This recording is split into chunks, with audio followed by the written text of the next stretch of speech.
Good evening, everyone. Before we start, make sure to like this video and subscribe to the channel if you haven't already. And remember to leave a comment below to let us know where you're watching from. That way, YouTube will keep showing you stories just like this one. Tonight, I'm sharing 3 disturbing college experiences that will make you think twice about studying alone late at night. Now, let's begin. They say college is supposed to be the best years of your life. Freedom, independence, late-night study sessions with friends. But what happens when those late nights turn into something else? When the shadows in the library start moving on their own? When you realize you're not actually alone in that empty dormitory? These 3 people thought they knew what fear was. They were wrong. This is what real terror feels like. I remember when I was 19, during my sophomore year at Westfield University. I was pre-med, which meant my life revolved around studying, coffee, textbooks, and the library's 3rd floor study rooms that stayed open 24 hours. It was late October. Finals were still weeks away, but I liked getting ahead. That's just who I was. That night, I headed to the library around 11 p.m. The main floor was still pretty busy, but I preferred the 3rd floor. It was always quieter up there, more isolated. I took the elevator up, my backpack heavy with anatomy textbooks. When the doors opened, the hallway stretched out before me, dimly lit by flickering fluorescent lights. Half of them were always burnt out. The university never seemed to fix them. I walked past the rows of study rooms. Most had glass walls, so you could see inside. All of them were empty.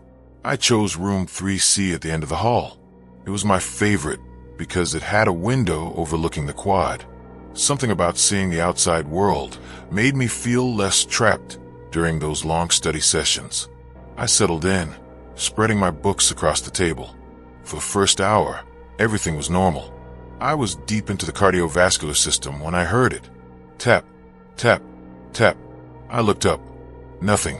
The hallway outside was empty, visible through the glass wall of my study room. I went back to my notes. Tap, tap, tap. There it was again. This time, I stood up and walked to the door. I opened it and looked down the hallway. Completely empty. The elevator at the far end was still. No one was there. Hello, I called out. My voice echoed back to me. Nothing else. I closed the door and tried to shake it off. Old building. Probably just pipes or something. But my hands were shaking as I highlighted a passage about the aorta. 20 minutes later, I heard footsteps. Clear, distinct footsteps coming down the hallway. I looked up, expecting to see another student passing by. No one, but the footsteps continued. They were getting closer.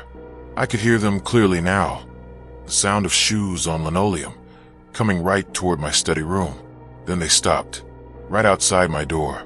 I stared at the glass wall. The hallway was empty. There was no one there. But I had heard those footsteps. I knew I had heard them. My heart was pounding so hard I could feel it in my throat. I pulled out my phone, pretending to text someone, trying to calm myself down. "You're just tired," I whispered to myself. "You're stressed. It's nothing." But then, I saw it, in the reflection of the window. Behind me, a figure, standing in the corner of the room. I spun around. Nothing was there. The corner was empty. But when I looked back at the window's reflection, there it was again. A tall, dark silhouette, just standing there, watching me. My blood ran cold. I couldn't move. I couldn't breathe. In the reflection, the figure began to move. It was walking toward me, slowly, deliberately. But when I looked directly at the corner, nothing. The room was empty. I grabbed my phone with shaking hands and turned on the flashlight, shining it at the corner. Nothing. But in the black screen of my phone, I could see the reflection. The figure was right behind me now. I didn't think. I just ran. I left everything. My backpack, my laptop, all my books. I burst out of that study room and sprinted down the hallway to the elevator. I pressed the button over and over, looking back at room 3C.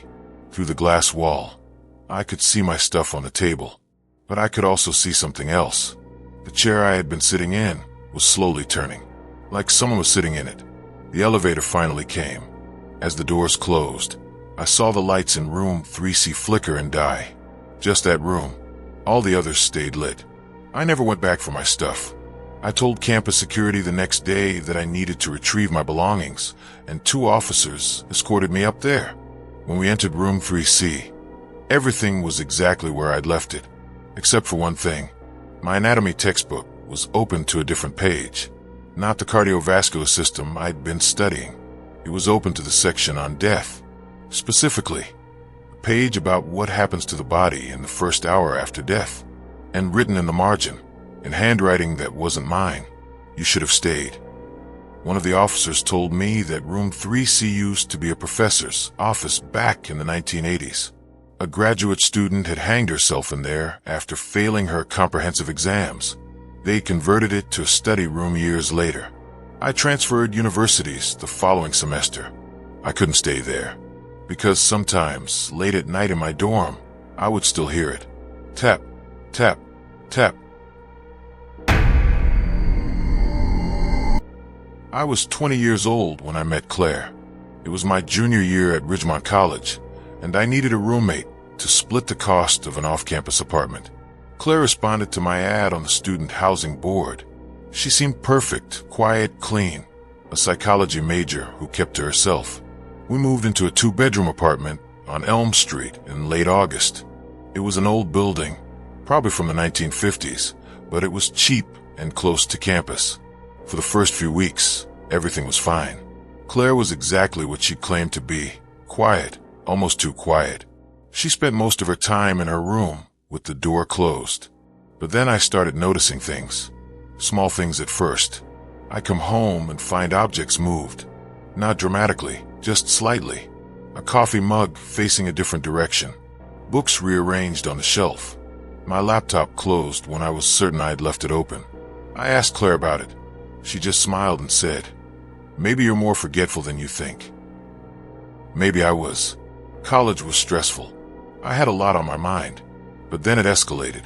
I started waking up in the middle of the night, always around 3 a.m., and I'd hear it. Footsteps in the hallway outside my bedroom. Slow, deliberate footsteps. Back and forth. Back and forth. I'd gotten up once to check. The hallway was empty. Claire's door was closed, and no light came from underneath. I knocked softly. No answer. I opened it slightly and peeked in. She was in bed, seemingly asleep, covers pulled up to her chin. But her eyes were open, wide open, staring at the ceiling. "Claire," I whispered, "are you okay?" She didn't respond, didn't even blink, just stared up at nothing. I closed the door and went back to bed, my heart racing. In the morning, I asked her about it. She laughed it off. "I sleepwalk sometimes," she said. "Don't worry about it." But I did worry, because it kept happening. Every night at 3 a.m., I'd hear the footsteps. And sometimes, when I listened closely, I'd hear whispering. I couldn't make out words, but it sounded like she was having a conversation with someone. But we were the only ones in the apartment. One night, I decided to record it. I left my phone on the nightstand with the recording app running. The next morning, I listened to the audio with headphones. At 3:07 a.m., I heard my bedroom door creak open. I heard footsteps enter my room, and then breathing, right next to my bed. For almost 20 minutes, someone stood there, breathing over me while I slept. Then I heard Claire's voice, barely a whisper. "Not yet, not yet. Soon." I confronted her that morning. I played her the recording. Her face went pale, and for the first time since I'd met her, she looked genuinely afraid. "I don't remember doing that," she said, her voice shaking. "I swear to God, I don't remember." I should have moved out then, but the semester had just started, and I couldn't afford to break the lease. Plus, part of me felt bad for her. She seemed as disturbed as I was. But then I found the journal. It was a week later. Claire had left for class, and I needed to borrow a textbook I thought she might have. I knocked on her door, no answer. I opened it and immediately froze. The walls. Oh God, the walls. They were covered in photographs. Hundreds of them. All of me. Sleeping in my bed. Eating breakfast. Studying. Getting dressed. Some were taken from inside my room. Others through my window. and written on the wall in red marker, over and over and over. She doesn't know. She doesn't know. She doesn't know. My hands were trembling as I spotted a black journal on her desk. I opened it. The entries dated back months before we'd even met, before I posted that roommate ad. She described me in detail, my class schedule, my routines, where I like to eat lunch. She'd been watching me. And the final entry, dated just 2 days earlier, read, "She's perfect. Same height, same build, same hair color. When the time comes, no one will know the difference. The transformation will be complete. I will finally become her. I will finally become Sarah."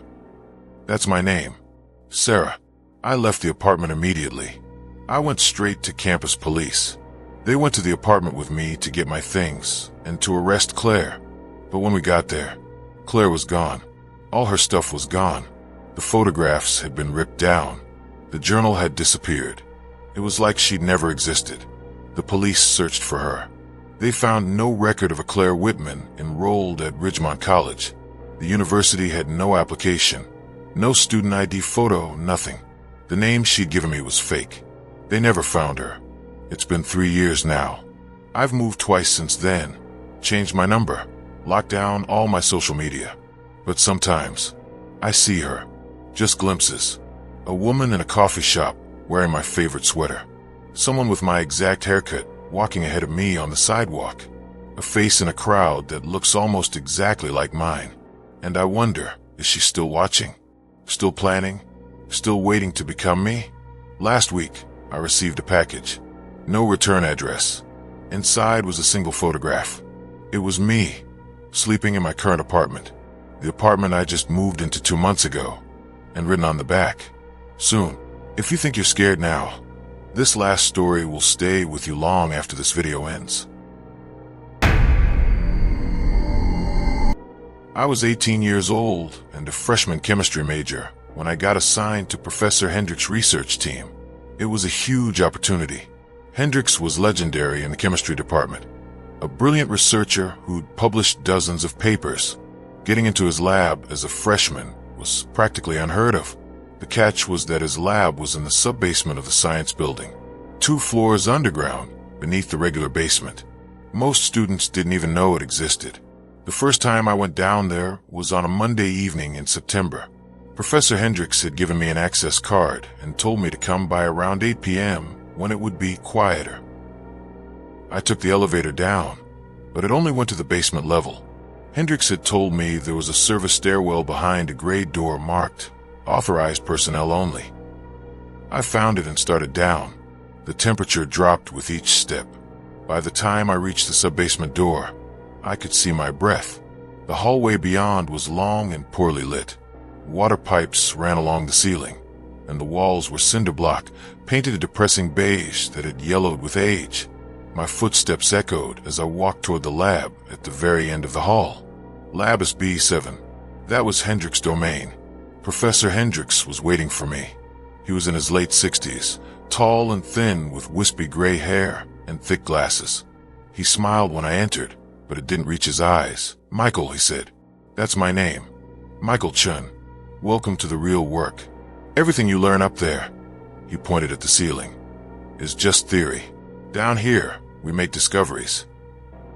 The lab was bigger than I expected, filled with equipment I didn't recognize.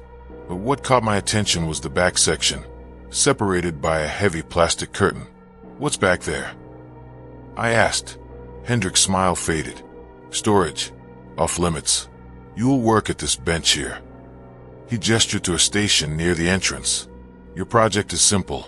You'll be synthesizing and testing various compounds for antibacterial properties."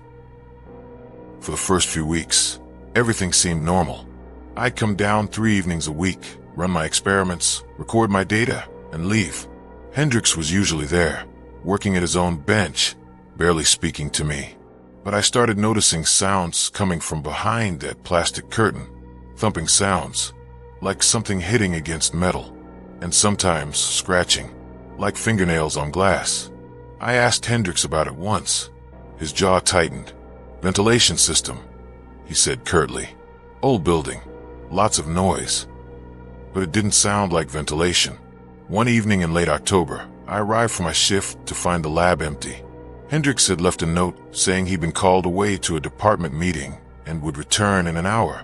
I should have just done my work and waited, but curiosity got the better of me. I walked to the plastic curtain. My heart was pounding. I knew I shouldn't, but I had to know. I pulled the curtain aside. The back section was larger than I'd imagined, and it wasn't storage. It was cages. 6 large metal cages, big enough to hold a person, and they weren't empty. And each cage was, I don't even know how to describe it. They looked human. Once, but they were wrong. Their skin was mottled, gray and white, with patches that looked almost translucent. Their eyes were completely black. No whites, just black. And they moved strangely, jerking and twitching like broken puppets. When they saw me, they all rushed to the front of their cages at once. The sounds they made. God, the sounds. Not quite human, not quite animal, something in between. And they were all reaching through the bars toward me with elongated fingers that bent at wrong angles. I couldn't breathe. I couldn't move. I just stood there, frozen in absolute terror. Then I heard the door open behind me. Michael. Hendricks' voice was cold, disappointed. I spun around. He was standing there, blocking the exit, his face expressionless. I specifically told you, he said slowly, that this area was off limits. What are they? I stammered, backing away from the cages. Professor, what is this? He sighed and removed his glasses, cleaning them methodically. Progress, Michael. Scientific advancement. Do you know how many diseases we could cure if we weren't limited by ethics committees and government regulations? Those are people. I shouted. Those were human beings. Were, he agreed calmly. Past tense. Now they're data. Research subjects. And they've helped me develop compounds that will revolutionize medicine. He started walking toward me. I looked around frantically. There was no other exit. The things in the cages were going wild now, shaking the bars, making those horrible sounds. You're a smart young man, Michael, Hendricks said. You could be part of something revolutionary. Or, he didn't finish the sentence. He didn't have to. I did the only thing I could think of. I grabbed a beaker from the nearest bench and threw it at him. It shattered against his shoulder, splashing him with whatever chemical was inside. He screamed and clutched his face. I ran. I bolted for the door, through the hallway, up the stairs. I ran faster than I've ever run in my life. I didn't stop until I reached campus security. They didn't believe me at first. Human experiments? In a university lab? It sounded insane, but I kept insisting, kept describing what I'd seen, until finally they agreed to check it out. Campus security, accompanied by local police, went down to sub-basement lab B7. They found nothing. The back section was empty. Just storage shelves with old equipment. No cages. No experiments. No evidence of anything I described. Professor Hendricks claimed I'd been stressed, that I'd been showing signs of academic pressure and possible substance abuse. He showed them my erratic lab notes from recent weeks, notes I definitely hadn't written, but they were in my handwriting. Without evidence, there was nothing anyone could do. The university suggested I take a medical leave, see a therapist, get help. I left that school. I transferred to a different university across the country. I tried to move on, tried to convince myself that maybe I had imagined it, that the stress had made me see things that weren't there. But then, 3 months ago, I saw a news article. Professor Leonard Hendricks had won a major award for developing a breakthrough antibacterial compound. The article included a photo of him at the ceremony, receiving his award, and standing behind him, partially visible in the background, were several people, his research team, according to the caption. I recognized them, even though they looked normal in the photo, even though their skin was no longer gray, their eyes no longer black. I recognized their faces. They were the things in cages. He cured them, or changed them back, or I don't know what he did. But they were alive. They were functioning. They were standing there smiling at the camera like normal human beings. And I realized something that made my blood run cold. He'd gotten away with it. He'd done the impossible. He'd conducted illegal human experiments, transformed people into those things, and then brought them back. And no one knew. No one would ever know, except me. Last week, I received an email from an unknown address. No subject line, just a message. Your contribution to science is not forgotten, Michael. Your observations were valuable. Should you ever wish to continue the work, you know where to find me. P.S. I've refined the process since you left. The transformation is now completely reversible, and the subjects don't remember a thing. I haven't slept properly in weeks, because I keep wondering, those people in the photo, do they really not remember? Or are they trapped inside bodies that obey Hendrix, unable to scream, unable to tell anyone what was done to them? And I wonder, will I be next? Will I wake up one day in one of those cages, unable to remember how I got there, unable to remember my own name? Sometimes, late at night, I look in the mirror and I swear my eyes look darker than they used to be. 3 stories, 3 nightmares that really happened. That study room is still there on the 3rd floor. That apartment on Elm Street still rents to students. And Professor Hendrix still teaches. If you're in college right now, pay attention. Trust your instincts. Because sometimes the scariest monsters aren't hiding under your bed. They're in the library, in your apartment, in your classes. They're closer than you think. If you enjoyed these stories, don't forget to like and subscribe.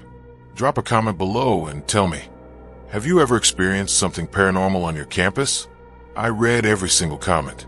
Until next time, stay safe out there. And maybe study with a friend.